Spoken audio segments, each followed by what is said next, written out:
성경 말씀을 봉독합니다. 레위기 26장 1절에서 3절까지입니다.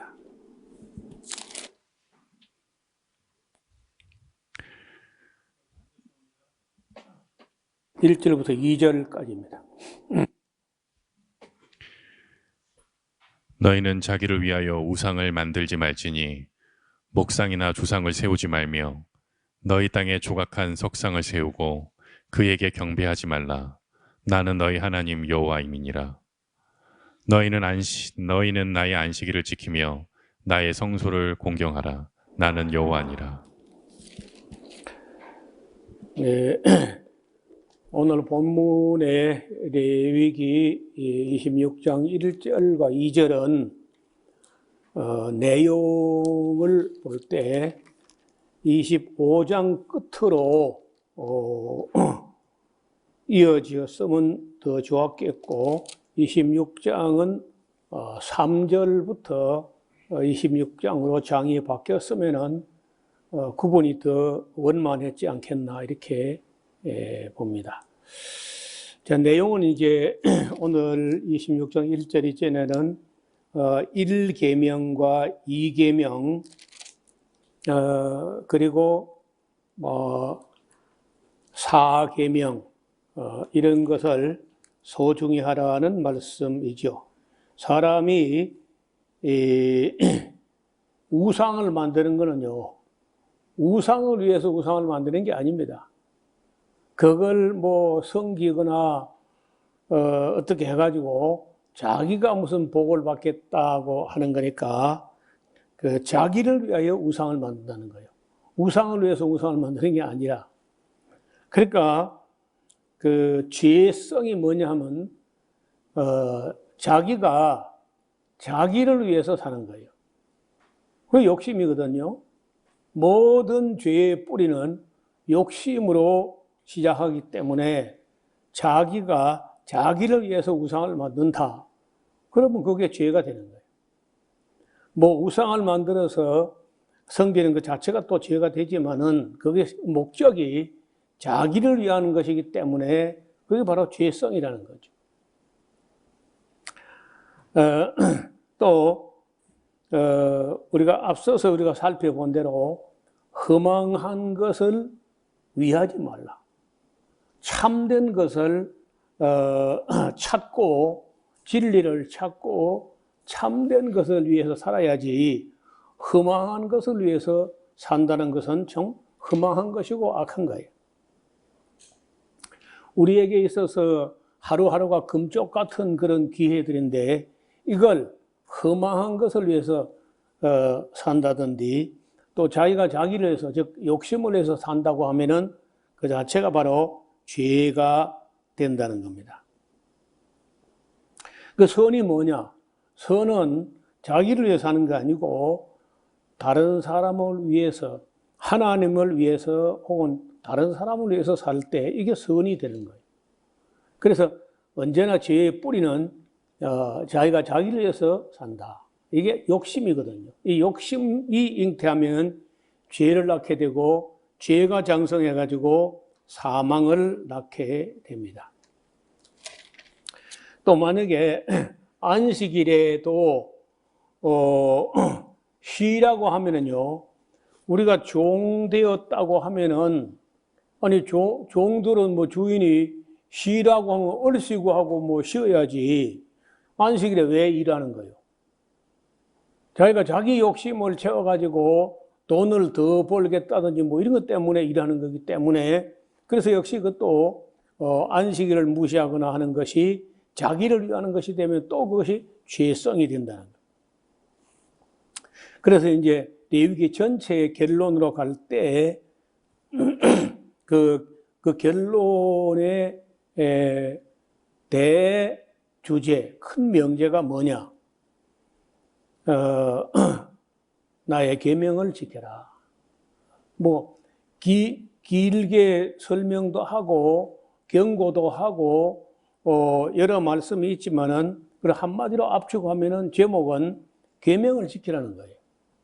근데 계명을 지키면은 첫째 하나님께 영광이 되고 자기에게는 복이 된다는 거예요. 3절 너희가 나의 규례와 계명을 준행하면 내가 너희 비를 그 시후에 주리니 땅은 그 산물을 내고 밭의 수목은 열매를 맺을지라. 자, 우리가 지난 봄에 6월 7월까지도 비가 안 왔어요. 7월 말에 비가 뭐 찔끔 왔지만은 사실은 6월부터 비가 와가지고 7월 중하순이 되면 이제 장마가 끝이 나야 되는데 이게 어떻게 기후변화 때문에 6월 내도 4월, 5월, 6월 거의 내도록 비가 안 왔고 7월도 비가 안 오다가 7월 말쯤에 비가 찔끔 오더니 8월 달에 비가 막 계속 오므로 해가지고 작물들이 제대로 자라지 못하는 걸 봤습니다. 자, 그래서 비를 하나님께서 이른 비와 늦은 비를 그 시후에 딱 맞게 그렇게 주셔야만 논밭에서 산물, 곡식과 채소가 잘 자라게 되고 밭에 수목이 열매를 맺습니다. 올해도 보면은 대추나무가 꽃이 피고 수정이 될 때 그때는 비가 너무 오면 안 돼요. 그런데 대추나무가 꽃이 피고 수정되고 할 때 비가 너무 많이 오니까 수정이 잘 안 되는 거예요. 그래서 대추가 흥성망성하게 주저리 달려야 되는데 여기 하나 저기 하나 이렇게 달리는 걸 보게 됩니다. 그 인간들이 하나님 말씀대로 살지 않고 엉뚱한 짓을 많이 하고 갈수록 악해지고 계명을 무시하고 이렇게 하니까 비가 그 시후에 오지 않고 영국 같은 데에서는 여름에 선풍기도 에어컨도 없이 사는 그런 나라가 40도까지 올라가니까 그리고 비가 안 와가지고 그 강이 바닥을 다 드러내고 이런 끔찍한 일이 이제 벌어진다는 거예요. 세상 사람들은 그냥 그 인간들이 탄소를 너무 많이 배출하고 해서 그저 기후 변화가 왔다 이렇게 생각하는데 제가 보기에는 그런 면도 있을 수 있으나 인간들이 하나님의 계명을 무시해요. 영국이나 미국이나 할 것 없이 온 세상 다. 그러니까 비가 그 시후에 오지 않게 되고 농작물에 이제 큰 피해가 오게 되면은 식량 때문에 전쟁 나게 됩니다. 마지막 전쟁, 인류 역사 종말적인 전쟁은요, 기근 때문에 온다는 거예요. 전쟁 때문에 기근이 오고, 기근 때문에 전쟁이 오고 해가지고 이제 밀가루 한 푸대에 한 500만 원 이렇게 하는 때가 온다는 거예요. 요한계시록에 그렇게 예언이 되어 있습니다. 만약에 하나님께서 주신 계명과 규례를 지켜 행하면은 땅이 그 산물을 내고 밭에 수목이 열매를 맺어가지고 너의 타작하는 것이 밀 타작하는 것이 포도 딸 때까지 밀 타작하는 것은 4월, 5월에 하는데 포도 따는 건 7월, 8월에 포도를 따는데 그때까지 포도 딸 때까지 계속해서 타작할 만큼 밀이 풍년이 들고 또 너희 포도 따는 것은 10월, 11월에 포도를 다 따고 그 이제 밀볼이 파종할 때까지 포도를 계속 따게 될 것이다. 그리고 너희가 음식을 배불리 먹고 너희 땅에 안전히 갈 것이다. 전쟁할 일이 없을 거라는 거예요. 또 내가 너희 땅에 평화를 줄 것인즉 너희가 누구나 너희를 두렵게 할 자가 없을 것이며 내가 사나운 짐승을 그 땅에서 취할 것이요 칼이 너희 땅에 두루 행하지 아니할 것이며 너희가 대적을 쫓으리니 그들이 너희 앞에서 칼에 엎드려질 것이라. 너희 다섯이 백을 쫓고 너희 백이 만을 쫓으리니 너희 대적들이 너희 앞에서 칼에 엎드러질 것이며 내가 너희를 권고하여 나의 너희와 세우는 언약을 이행하여 너희로 번성하게 하고 너희로 창대하게 할 것이며 너희는 오래 두었던 묵은 곡식을 먹다가 아직도 묵은 곡식이 많이 있는데 새 곡식이 나서 묵은 곡식을 그저 치우게 되고 가축 사료로 주고 막 이렇게 할 것이다. 또 내가 내 장막을 너희 중에 세우리니 내 마음이 너희를 싫어하지 아니할 것이며 나는 너희 중에 행하여 너희 하나님이 되고 너희는 나의 백성이 될 것이니라. 나는 너희를 애굽 땅에서 인도하여 내어 그 종된 것을 면케한 너희 하나님이 여호와라. 내가 너희 땅에 빗장목을 깨뜨리고 너희로 바로 서서 걷게 하였나니라. 야, 그러면 여기까지가 그 계명과 규례를 지켜 행하면 이런 복을 받는다는 것이고 14절부터는요 거꾸로 반대로 14절 봐요. 그러나 너희가 내게 청종치 아니하여 이 모든 명령을 준행치 아니하며 나의 규례를 멸시하여 하며 마음에 나의 법도를 싫어하여 나의 모든 계명을 준행치 아니하며 나의 언약을 배반할진대 어떻게 되느냐? 자, 내가 너에게 이같이 행하리니 곧 내가 너에게 놀라운 재앙을 내려 폐병과 열병으로 눈이 어둡고 생명이 쇠약하게 할 것이고 너희의 파종하는 것은 헛되리니 너희의 대적이 그것을 먹을 것이며 내가 너희를 치리니 너희가 너희 대적에게 패할 것이고 너희를 미워하는 자가 너희를 다스릴 것이며 너희는 쫓는 자가 없어도 도망하리라. 자, 2단계. 자, 너희가 그렇게 되어도 내게 청종치 아니하면 너희 죄를 내가 너희를 7배나 더 징치할지라. 자, 아까 이제 1단계로 그런 재앙을 만나게 하실 텐데 그래도 이제 회개하면은 또 은혜가 회복되겠지만은 그래도 회개하지 아니한다면 어떻게 하느냐? 그때는 앞에 그 재앙을 내린 것에 7배나 더 징치할 것이다. 그래서 그 결과가 어찌 되느냐? 내가 너희의 세력을 인한 교만을 꺾고 너희 하늘은 철과 같게 되며 너희 땅은 놋과 같이 할 것이다. 하늘이 철이 되고 땅이 놋새가 되면 그 사이에 끼어서 사람이 살겠습니까?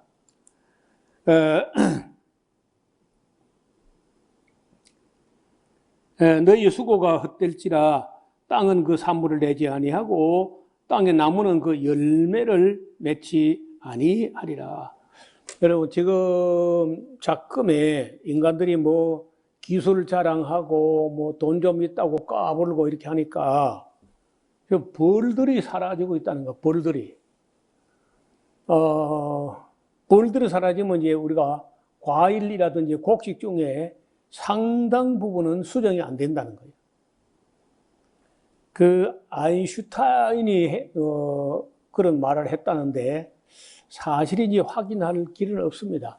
그러나 이제 그 전하는 바에 의하면 아인슈타인이 하는 말이 만약에 이 땅에서 벌이 사라지게 되면은 인류는 4년 이상을 버티지 못할 것이다. 그런 예언을 했다는 거예요. 이건 벌이 캘리포니아에서부터 한국까지 온 세계에서 벌들이 사라지고 있어요. 제가 여기 한 15년 전에 벌을 여기다 좀 길러보려고 아주 잘 길러 겨울나기를 잘한 그런 벌을 7통을 사와가지고 여기서 이제 여기가 뭐 그렇게 미련이 좋지는 않지만 그래도 벌을 기를 만한 곳이거든요.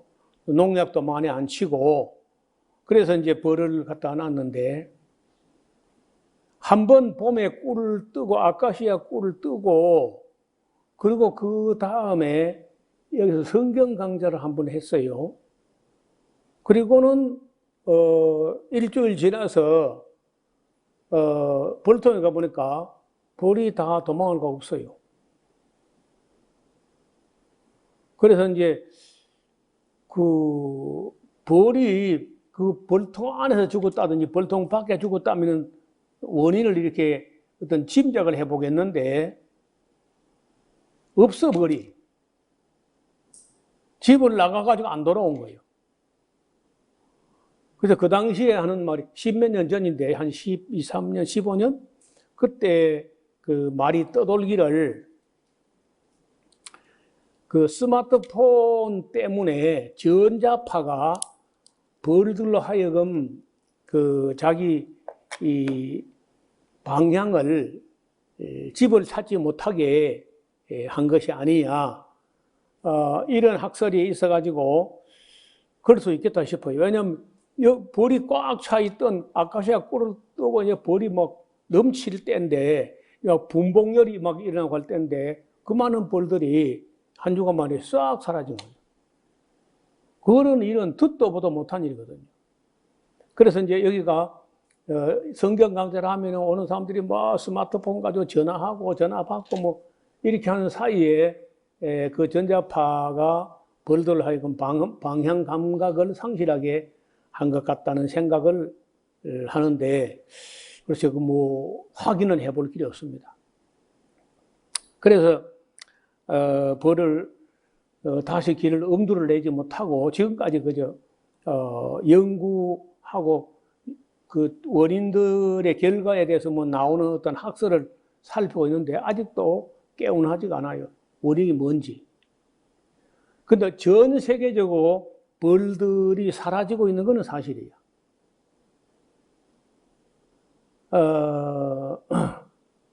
그래서 벌들뿐 아니라 다른 곤충들도 많이 사라졌죠.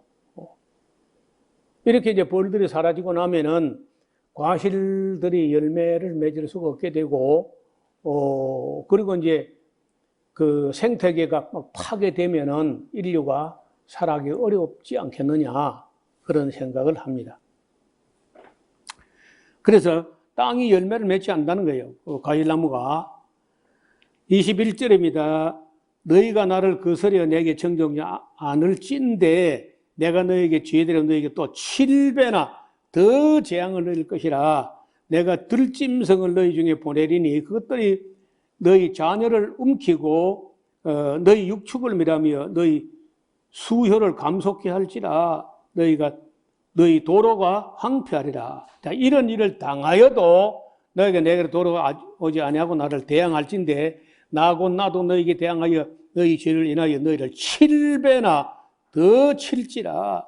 내가 칼을 너희에게로 가져다가 너희의 배약한 언약을 배반한 원수를 갚을 것이며 너희가 성읍에 모이지라도 너희 중에 연병을 보내고, 연병이 이제 코로나 같은 겁니다. 열병, 열이 나는 것 보내고 너희를 대적의 손에 붙일 것이며 내가 너희의 의뢰하는 양식을 끊을 때에 10명의 여인이 빵 굽는 화덕 하나에 10명의 여인이 달라붙어 가지고 너희 떡을 빵을 구워 가지고 조금씩이라도 달라고 하니까 네 덩어리가 크다 내 덩어리가 크다 막 싸우니까 저울에 달아준다는 거예요.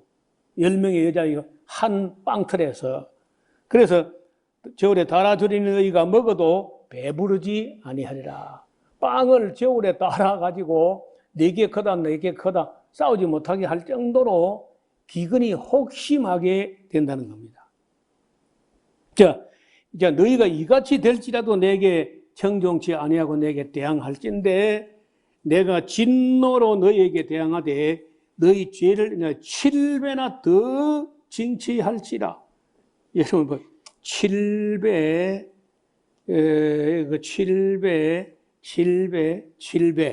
7배란 말이 여기 4번 맞나요? 4번 나오거든, 4번. 그러면 700 곱하기 700 곱하기 700 곱하기 700 7의 4자승을 하게 되면은 2400 한 배예요. 그래 그 결과가 어떻게 되느냐?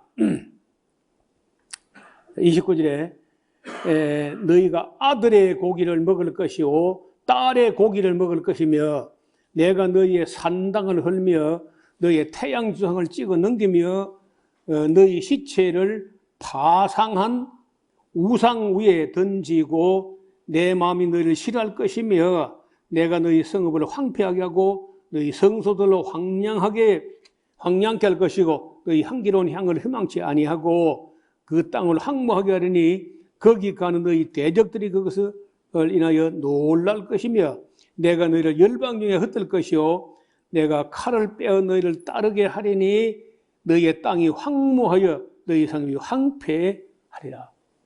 자, 여러분 이게요 괜히 그저 겁주려고 이런 무시무시한 경고만 한 것인가? 물론 그런 경고도 되죠. 그런 경고도 되지만은 나중에 이제 역사를 공부해 보면은요, 이게 한마디도 땅에 떨어지지 아니하고 이 문자대로 다 이루어졌습니다. 왜냐하면 이스라엘 백성이 하나님 계명과 율례와 법도를 따르지 않았거든요. 그 결과에 아들의 고기, 딸의 고기 실제로 먹었다고. 이스라엘 백성이. 그것도 3번씩이나. 사마리아 성에서 그런 일이 있었고 예루살렘에서 그런 일이 있었는데 이 586년에 AD 70년에 또 그런 일이 벌어졌습니다. 그러니까 한 번만 뭐 어쩌다가 그런 일이 벌어진 게 아니라 이스라엘 땅에서 3번씩이나 아들의 고기, 딸의 고기를 먹는 그런 일이 벌어졌다고. 자, 그 결과가 어떻게 되느냐? 34절. 자, 너희가 대적의 땅에 거할 동안에, 그러니까 포로 잡혀가가지고 바빌론 땅이나 아수르 땅에 거할 동안에 너희 본토가 황무할 것이므로 땅이 안식을 누릴 것이라. 그때 땅이 쉬어 안식을 누리리니 너희가 그 땅에 거한 동안 너희 안식 시에 쉼을 얻지 못하던 땅이 그 황무할 동안에 쉬게 될 것이다. 이리 봐요. 7년에 한 번은 6년 지나서 7년째마다 안식년 이렇게 하도록 가르쳤잖아요.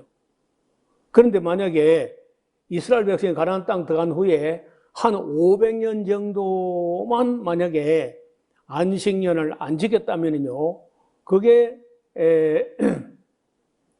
그 7742 그러니까 70년을 안식년 안 지킨 거야. 그러니까 바빌론 가서 70년 바빌론 포로 앞에 가서 있는 동안에 땅이 찾아먹지 못한 안식년을 누리게 된다는 거예요. 근데 실제로 그래 돼요. 실제로. 바빌론 가서 70년 있다 돌아왔잖아요. 너희 남은 자에게는 그 대적의 땅에서 내가 그들의 마음을 약하게 하리니 그들은 바람에 불린 잎사귀 소리에도 놀라 도망하기를 칼을 피하여 도망하듯 할 것이고 쫓는 자가 없어도 엎드려질 것이라. 그들은 쫓는 자가 없어도 칼 앞에 이섬같이 서로 천답하여 넘어지리니 너희가 대적을 당할 힘이 없을 것이요 너희가 열방 중에서 망하리니 너희 대적의 땅이 너희를 삼킬 것이라. 너희 남은 자가 너희 대적의 땅에서 자기 죄로 인하여 세잔하여 그 열조의 죄로 인하여 세잔하며 그 열조같이 세잔하게 될 것이다. 쫄딱 망하죠. 바빌론 포로 잡혀간 사람들 다 해봐야 한 15,000명밖에 안 돼. 다 죽고 칼과 기근과 연병에 다 죽고 유다 지파, 베냐민 지파 두 지파에 남은 수가 15,000명밖에 안 되는 거라. 세잔하게 된 거죠. 그러나 40절 그들이 자기 죄와 그 열조의 죄와 및 그들의 나를 거스린 허물을 자복하고 또 자기들이 나를 대항하였으므로 나도 그들을 대항하여 그 대적의 땅으로 끌어갔음을 깨닫고 그 할례 받지 않은 마음이 낮아져서 그 죄악의 형벌을 순히 받으면 내가 야곱과 맺은 내 언약과 이삭과 맺은 내 언약을 생각하여 아브라함과 맺은 내 언약을 생각하고 그 땅을 건고하리라. 그들이 나의 법도를 싫어하며 나의 규례를 멸시하였으므로 그 땅을 떠나서 사람이 없을 때에 땅이 황폐하여 안식을 누릴 것이요 그들이 자기 죄악으로 형벌을 순히 받으라. 그런즉 그들이 대적의 땅에 거할 때에 내가 싫어버리지 아니하며 미워하지 아니하며 아주 멸하지 아니하여 나의 그들과 세우는 언약을 폐하지 아니하리니 나는 여호와 그들의 하나님이 됩니다. 내가 그들의 하나님이 되기 위하여 열방의 목전에 애굽에서 인도하여 낸 그들이 열조와 맺은 언약을 그들을 위하여 기억하리라. 나는 여호와니라. 이상은 자 이제 이게 여기까지가 26장 45절까지를 두고 말하기를 이상은 여호와께서 시내산에서 자기와 이스라엘 자손 사이에 모세로 세운 규례와 법도와 율례이니라 하고 끝이 난 것처럼 썼어요. 딱 끝이 난 거야.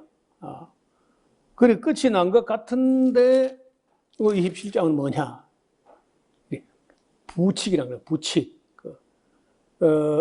부가하여 뭐 어느 정도 필요하다 싶어서 나중에 조금 더 보태가지고 쓴 그런 말씀인데 이거는요 서원을 했다가 서원했으면 지켜야죠. 그런데 서원했다가 마음이 변해가지고 지키지 않으려고 할 때, 지키지 못했을 때 그걸 어떻게 하나님께 변상하느냐 하는 문제인데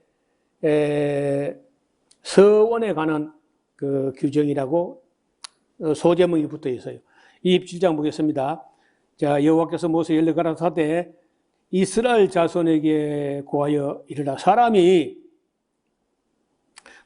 사람을 여호와께 드리기로 서원하였으면 너는 그 값을 정할지니 너의 정한 값은 20세로 60세까지. 그러니까 20세에서 60세까지면요 한창 일할 수 있는 나이인 거예요. 남자. 그런 사람이라면은 남자라면은 성소의 세겔대로 50세겔로 하라.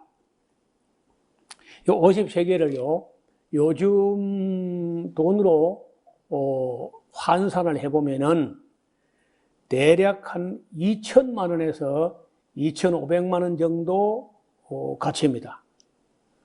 그걸 물어내야 돼. 예를 들어서 어떤 여자가 하나님이시여 나로 하여금 아들을 낳게 해주시면 그 아들을 내가 하나님께 바치겠나이다. 이렇게 서원을 해가지고 아들을 낳았어. 근데 아들을 낳았는데 그 아들이 너무 잘생기고 준수하고 지혜롭고 총명하고 해가지고 아까워서 못 바치는 거야. 그럼 못 바치면 돈으로 물어내야 돼. 얼마? 남자 같으면 50세겔. 50세겔이면 2천만 원에서 2,500만 원 정도 물어내고 그렇게 속전을 내면 된다는 거예요. 여자라면 그 값을 30세겔로 하며 좀 떨어져요. 값이 좀 여자는 좀 값이 덜 나가요. 5세로 20세까지 남자라면 그 값을 20세겔로 하고 여자면은 10세겔 정도로 한다. 1개월로 5세까지 남자라면 그 값은 5세겔로 하고 여자라면 그 값을 30세겔로 하며 60세 이상의 남자면 그 값을 15세겔로 그 나이가 들면 값이 또 떨어져요. 여자는 10세겔로 하라. 그러나 서원자가 가난하여 너의 정한 정가를 감당하지 못하겠으면 그를 제사장 앞으로 데리고 갈 것이고 제사장은 그 값을 정하되 그 서원자의 형세를 따라서 값을 매기면 된다.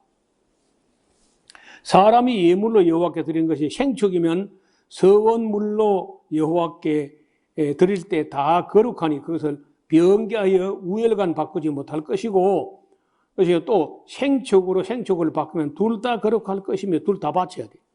부정하여 여호와께 예물로 드리지 못할 생축이면 그 생축을 제사장 앞으로 끌어갈 것이고, 제사장은 그 우열간의 정가지니 그 값이 제사장이 정한 대로 될 것이며, 그가 그것을 물으려면 정가의 그 5분의 1을 더하여 물으면 된다는 거예요. 사람이 자기 집을 구별하여 여호와께 드리려면 제사장의 그 우열간의 정가지니 그 값이 제사장이 정한 대로 될 것이며, 사람이 자기 집을 물으려면 정가의 5분의 1을 또 더하여 물어내면 됩니다. 사람이 자기 기업된 밭 얼마를 구별하여 여호와께 드리려면은 두락수대로 정가하되 보리 한 호멜지게는 은 50세겔로 계산할지며, 그 밭을 희년부터 구별해 드렸으면 그 값을 정한 대로 할 것이요. 그 밭은 희년 후에 구별해 드렸으면은 제사장이 남은 희년까지 남은 연소를 따라 그 값을 계산하고 정가에 그 값이 정당하게 감할 것이며, 밭을 구별해 드린 자가 그것을 물으려면 정가한 돈의 그 5분의 1을 더할지니 그러면 그것이 자기 소유가 될 것이요. 그가 그 밭을 물으지 아니하려거나 타인이 팔았으면 다시는 물으지 못하고 희년이 되어서 그 밭이 돌아오게 될 때는 여호와께 바친 성물이 되어 영원히 드린 것 같이 제사장의 기업이 될 것이며, 사람이 샀고 자기 기업이 아닌 밭을 여호와께 구별해 드렸으면 그는 정가하고 제사장은 그를 위하여 희년까지 계산하고 그는 그 정가한 돈을 그 날에 여호와께 드려 성물을 삼을 지며 그 밭은 희년에 판사람고 기업 본적으로 돌아갈지니라. 너희 모든 정가를 성소의 세겔대로 하되 20개를 한 세겔로 할지니라. 만약에 생축의 첫 새끼는 여호와께 돌릴 첫 새끼라. 우양을 물은하고 여호와의 것이니 누구든지 그것으로 구별해 드리지 못할 것이며, 부정한 짐승은 그 너의 정가한 그 5분의 1을 더하여 속할 것이요, 만일 속하지 아니하거든 너의 정가대로 팔지니라. 자, 오직 여호와께 아주 바친 그 물건은 사람이든지 생축이든지 그 기업에 바치든지 팔지도 못하고 속하지도 못하나니 바친 것은 다 여호와께 지극히 거룩함이며, 아주 바친 그 사람은 다시 속하지 못하나니 반드시 죽일지니라. 땅의 4분의 1, 곧 땅의 곡식이나 나무의 과실이나 그 10분의 1은 여호와의 것이니 여호와의 성물이라. 사람의 그 10분의 1을 속하려면 그것을 또 5분의 1을 더하여 속할 수 있다는 것. 소나 양의 10분의 1은 막대기 아래로 통과하는 것이 10번마다 여호와의 거룩한 것이 되리니 그 우열을 교개하거나 바꾸거나 하지 말라. 바꾸면 둘 다 거룩하리니 속하지 못하리라. 그러니까 양이나 소를 그 11조를 드리는 것처럼 드릴 때는요, 막대기 아래로 지나 통과할 때 세는 거예요. 하나, 둘, 셋, 넷, 다섯, 여섯, 일곱, 여덟, 아홉 하고 지나가면 10번째 거는 하나님께 되고 이렇게 구별해 드린다는 거예요. 그 우열을 그걸 따지거나 해가지고 요걸 드리려고 했다. 여기 너무 아까우니까 또 다른 걸 바꿔 드리려고 하다가 둘 다 거룩하게 돼가지고 두 개 다 바쳐야 돼. 네, 이것도 이제 34절에 보면 이상은 이것도 다시 말하면 여호와께서 시내산에서 이스라엘 자손을 위하여 모세에게 명하신 계명이니라. 자, 이거 보면요, 돈 문제. 다시 말하면은 물어내거나 서원한 것을 속량하거나 돈으로 계산하는 이런 문제는 하나님의 나라의 법도에서요, 맨 나중에 부칙에 나오는 거예요. 부칙. 세상의 가치는요, 돈이 막 최고죠. 근데 하나님 나라는 그 돈이 최고가 아니야. 맨 먼저 율법의 맨 먼저가 예배, 제사야, 제사. 그리고 건강. 그리고 윤리, 그리고 맨 마지막에 돈이 나와요. 하나님의 나라의 가치관에서 하나님께 드린 제사, 예배가 최고 가치가 되고, 건강이 그 다음 가치고, 윤리가 그 다음이고, 이제, 이 돈 문제, 돈으로 물어내는 문제, 이런 거는요, 제일 맨 나중에, 부칙에 나오는 정도로 이런 거는 하찮은 가치에 속한다는 거예요. 제가 이 성경을 보다 깜짝 놀란 것이 이런 그 질서와 가치가 세상과 다르다는 거예요. 또 우리도 세상에도 우리도 그렇잖아요. 이 세상에 살 동안에 돈으로 해결할 수 있으면 그건 큰 문제가 아니야. 그건 제일 작은 문제고, 건강은 큰 문제야. 그러나 그보다 더 중요한 것은 신앙이지, 신앙. 그래서 우리가 그리스도인들은 가장 소중한 가치를 금보다 더한 믿음이 더 소중하다. 그리고 이제 건강이 소중하고 윤리가 그 다음이고 돈은 맨 나중에 다루는 부칙에 나올 정도로 하찮은 문제에 해당한다. 이렇게 이해하시면 되겠습니다. 여러분 우리가 레위기가 좀 시간이 걸렸는데 딴 데서 시간이 많이 걸린 게 아니고 음식 문제. 우리가 건강 문제라는 건요. 이게 건강이 무너지면 다 무너지잖아요. 다. 그래서 영적인 문제도 문제지만은 육체적으로 먼저 건강해야 돼. 어려서부터 신앙이라는 것은 어느 정도 나이가 들어서 이제 신앙을 깨닫게 되고 그 건강 문제는요. 어려서 바르게 먹어야 돼. 여기 이 석대 땅에는요. 땅이 하도 못돼 먹어가지고 나무를 심으면 어려서 안 커. 그러니까 나무를 제대로 키우기가 굉장히 어렵습니다. 어려서 잘 커야 돼, 어려서. 그래서 어린 나무, 어린 묘목일 때 2, 3년, 3, 4년 그 기간에 충분히 거름을 줘가지고 어릴 때 마음껏 잘 크게 해야 돼요. 그래야 그 나무가 희망이 있지. 여기 지금 어떤 나무는요, 3년, 4년 돼도 죽도 안 하고 커도 안 하고 그런 게 있어요. 지금 캐내버리도 못하고, 내년에 봐서 캐내버리고 그 구덩이에 새로 파고 거름을 넣고, 새로 심어야 될 것 같아요. 어릴 때 잘 커야 돼. 쭉쭉 커야 돼요. 그래서 물관의 수분이 올라가는 그 물관 자체가 그 구멍이 충분하게 이 관다발 자체가 잘 발달해가지고 물이 쭉쭉쭉 올라가야 큰 나무가 되지. 어릴 때부터 막 못 커가지고 움츠들고 쪼그라들고 뭐 이렇게 빼짱 말라가지고 이렇게 묘목이 이렇게 못 크면은 그건 거목이 안 된다는 거예요. 그래서 사람도 나이가 들면은 적게 먹어야 되고요. 소식을 해야 되고 어릴 때는 잘 먹어야 돼. 아주 균형 잡힌 영양소를 잘 먹어서 잘 커야 돼요. 그런 것이 우리 이번에도 레위기 강좌 설교하면서 음식물 때문에 상당히 많은 시간을 따로 보냈는데 그게 중요하다는 거죠. 나중에는요, 어려서 한번 건강 상태가 잘못되면은 커서는 아무리 보약을 먹고 해도 안 됩니다.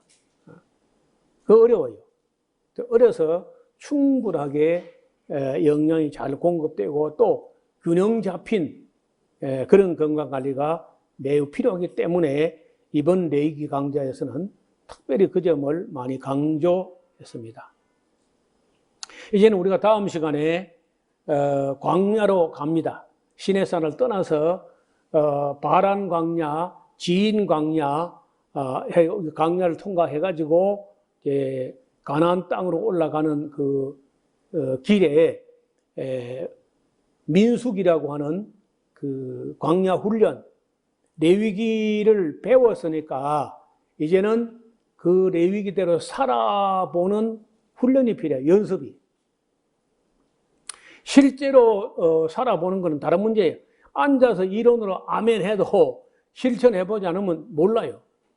여러분 실천해보면은요, 우리가 앉아 들을 때는 정말 옳아서 아멘 했는데 왜 이걸 실천하려고 해? 잘 안 되지?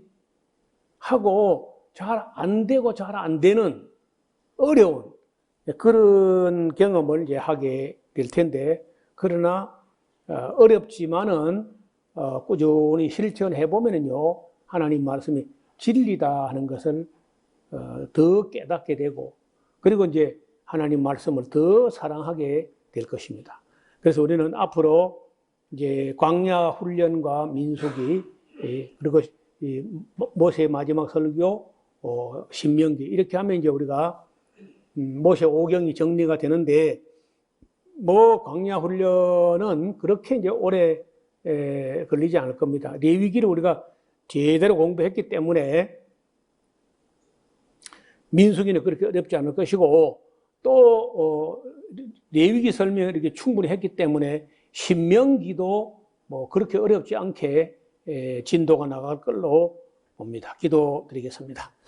하나님 아버지, 오늘은 이스라엘 백성들이 계명과 율례와 법도를 지키면 어떠한 복을 받게 되는지, 또 그 계명과 규례를 멸시하게 되면은 어떠한 징벌을 받게 되는지 하는 것을 읽어보았습니다. 그리고 하나님 나라 법도에서는 돈으로 해결하는 문제는 레위기 맨 끝에 부칙처럼 기록된 말씀에 속한다는 것도 읽어보았습니다.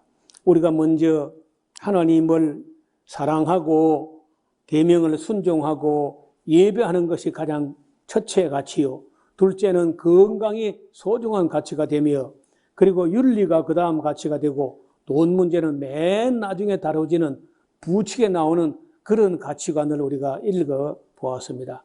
이제 우리가 배운 말씀을 가지고 광야로 들어가서 날마다 모세와 함께 이스라엘 백성이 어떤 훈련을 받았는지 우리도 같이 훈련을 받으면서 배운 대로 실천해보는 우리 모두가 되게 하여 주옵소서. 또 우리가 이를 기뻐하며 즐거워하며 행할 때에 복을 얻게 하여 주옵소서. 예수님 이름으로 기도드리옵나이다. 아멘.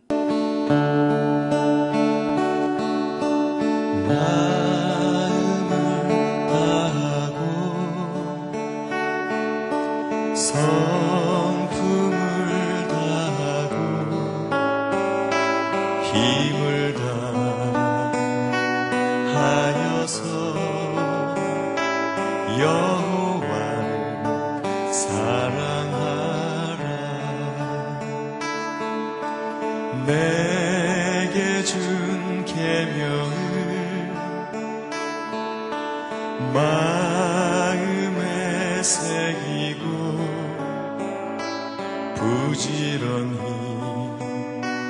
부지런히 이웃에게 전하여라. 그러면 내가 짓지 않은 큰 집을 주리라. 내가 심지 않은 과실을 먹게 하리라.